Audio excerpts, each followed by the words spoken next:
Hey, everybody, I'm Travis Hobson of PunchdrunkCritics.com, and this is my review of The Iron Claw. Now, some of you already know that I wrote a review of The Iron Claw for JoeBlow.com and did another narration for them as well, but I had to have something for Punch Drunk Critics. I had to. Most of you already know this has been my most anticipated movie of 2023 for obvious reasons. If you've been reading the site for any length of time, you also know that I am a gigantic professional wrestling fan. And I grew up on professional wrestling the same way I grew up loving movies. They're essentially the same for me. And I watched a lot of the Von Erichs growing up. World Class Championship Wrestling used to come on late at night on ESPN. I would follow their story and their various storylines in wrestling magazines in between shows. So it's a lot harder to keep up with wrestling that wasn't WWF and NWA back then. You had to read the wrestling mags as well. And the Von Erichs were like a lot of the wrestling dynasties back then, like whether it's the Harts or the Briscoes or anything. The Ganyas, yeah, definitely the Ganyas too. They had this sort of mythical aura around them, and it all centered around Fritz Von Erich, the father, who's, like a taskmaster who's, it is, training his sons and brutalizing them so they'd be tough enough to take on the sport of professional wrestling. And of course, the Von Erichs were hit with a series of terrible, terrible tragedies that led to people coming up with this term, the Von Erich curse, saying the entire family was cursed. To the point where the only surviving brother out of five was Kevin Von Erich, who in the Iron Claw is played by Zac Efron. Also in the film, you've got Jeremy Allen White as Kerry Von Erich, who was the one who would make the journey over to WWF at a certain point in his career. He was also NWA World Heavyweight Champion at one point. Harris Dickinson as David Von Erich, and Stanley Simons, a newcomer, as Mike Von Erich. They leave out one other brother, who's Chris, who also died. And Durkin does that for I think pretty good reason. A lot of people have taken issue with it. I think it's okay. I'll get to that in a little while, but I had to talk about the Iron Claw. If I wasn't going to write a formal review for Punch Drunk Critics, then I had to at least talk about it, give my thoughts. And I was a little bit worried going into the film. I was lucky enough to attend the world premiere in Dallas, surrounded by people who grew up knowing the Von Erichs and knew that story more intimately than I ever could. And so it was a different kind of atmosphere. I wanted to make sure I watched the movie again outside of that atmosphere before I made any kind of judgments on it, really. It's a hard-hitting movie, man. I know a lot of people have seen the Dark Side of the Ring episode about the Von Erichs. That's where a lot of people's knowledge of it comes from. For me, it's following them as a younger kid and seeing these tragedies play out in semi-regular fashion. Just like whenever I would get a new issue of a magazine is when I would find out about the latest Von Erich, tragedy that had befallen them. But you didn't know all this other stuff. Like you didn't know.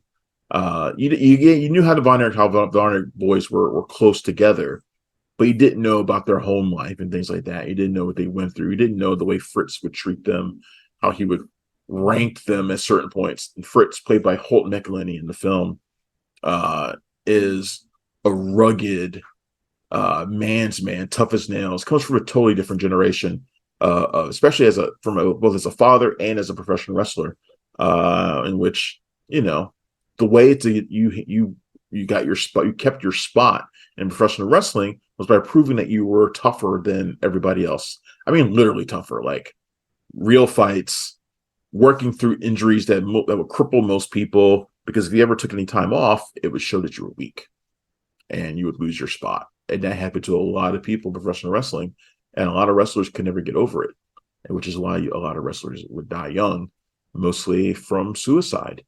And we see that is one of the things that impacts the Von Erichs, the Von Erich boys as well, is the pressure to perform, the pressure to live up to a family legacy, And then just the crippling demands of professional wrestling, in which you're in the square circle 200, 300 days a year, getting dropped on your head, getting dropped on your back. You're taking pain pills. You don't get time to sleep. You're partying too hard. It's all these things that have devastated professional wrestling. And as a fan of the sport, most people call it sports entertainment. I still think of it as a sport. I know it's, scripted and all that kind of stuff. Trust me, I know everything about professional wrestling there is to know. Um, I still look at it as a sport because these people take real injuries, take real bumps, and take real injuries and die young.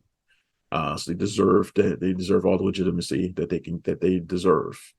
Um, but seeing the way they went through it in this film, captured by Sean Durkin, you really get a sense of the weight and the pressure that all these boys were feeling. But I think more than anything else, Durkin, who was clearly a fan of professional wrestling and wanted to tell this story as authentically as possible, mainly gets across the unique brotherhood between these four and how they were all so very different, but they all complemented one another in different kinds of ways. You had Kevin, who was like the most reliable brother, right? He's like the one who could be counted on to live up to the family legacy, to do what he was told, to be a leader. You had Carrie, who was super athletic, but kind of a hothead as well. You had David, who was, I think, what I remember at the time, people considered David to be the most naturally gifted of the Von Erichs, not just physically, but in terms of like his charisma and his showmanship. He just had everything. And it's like when he passed away, there's still a lot of controversy over how he died. People still, have their theories on what really killed him. I've turned to believe let's say, the most common telling of the story, that he died of an illness, in Japan. I don't believe any other conspiracy theories out there about it. When he died, it's like the dominoes toppled over, and like the whole family couldn't sustain it without him. And then you had Mike Von Erich, who has a true artist's soul, but being an artist, a musician in his case, isn't the kind of thing that makes you look strong in a Von Erich household. And he takes a lot of the brunt of Fritz's punishment and insults, and it becomes a lot for him to bear. But I really appreciated that aspect of it, that Durkin set out to tell this story of brotherhood, of sibling love. And I thought it made it so that this movie was not just about the tragedies that befell the Von Erichs. I think that's important to get across. Yes, we know what happens to them, and the things that happen to them are devastating. And it makes this movie really hard to watch at times. Like, even as someone who loves professional wrestling, and, I can't sit here and tell you that I'm going to want to sit here and watch the Iron Claw multiple times. I don't know when's the next time I'll feel like watching it again. I just don't see it. And for a casual viewer, I can't imagine any of them wanting to watch it more than once. It's just a really hard film to watch. But Durkin gets it. He gets the story. He gets the legacy. He gets all that stuff. He gets it, and he makes it into a package that feels like no other wrestling movie we've ever seen. Not even The Wrestler. I love the way he shoots the action, and this is so critical to me because professional wrestling, it's not all the same, right? The way that World Class Championship Wrestling, which is Texas-based, did their in-ring action is not the same as the way WWF did their action. It's not the same as Lucha Libre. It's not the same as WCW's action. It's gritty. It's scrappy. It's just different. It feels different. The Von Erichs were special. They brought a lot of athleticism and high flying and a lot of rock star showmanship. Their feud with the Von Erich, with the Fabulous Freebirds, which you see a little bit of in the film, that stuff sent crowds through the roof. It was like nothing we'd ever seen before. And it's just different. And Durkin gets it. He shoots it like those old World Class Championship Wrestling matches. I was loving it, feeling nostalgic while watching it. Chavo Guerrero, one of the true wrestling great.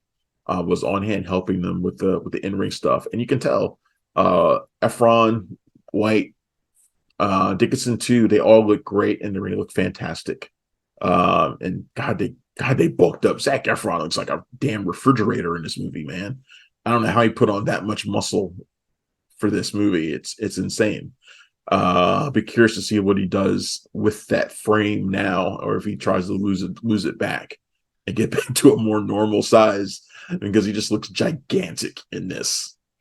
If I had to note a misstep in the movie, though, why would you ever cast anybody to try and be Ric Flair?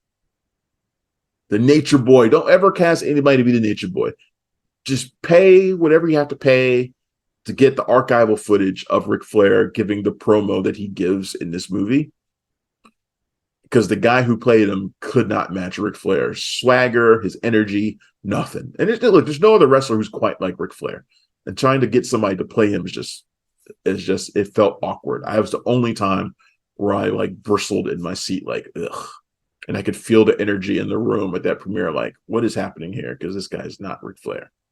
You just pay the footage for the interview, and then have this guy or somebody else put on the Bond wig and wrestle as Flair in the ring. That's fine. That makes sense. I was also a little disappointed that we didn't see more of AEW World Champion MJF, Maxwell Jacob Friedman, in the film. He plays Lance Von Erich, who is the fictional Von Erich created to kind of help boost sales when the company was going downhill. You don't really see him in the movie very much, if at all. I like that the fact the film also reaches out to show the boys' lives outside of professional wrestling. Lily James is a great role as Kevin Von Erich's future wife. She's assertive and confident, and she really courts him more than anything else, working her way into the family and becoming part of that family, and what is probably the most isolated and secretive business in the world. I don't know any other that is quite the same as professional wrestling, but she made herself fit into that world. And I really like Maura Tierney as well as the Von Erich matriarch, Doris. She's really great. I've always been a big fan of hers. But look, when eventually we do get to the tragedies, and they come quickly in this film. They hit you one right after another. And Durkin, like I said, he does exclude one brother from the movie.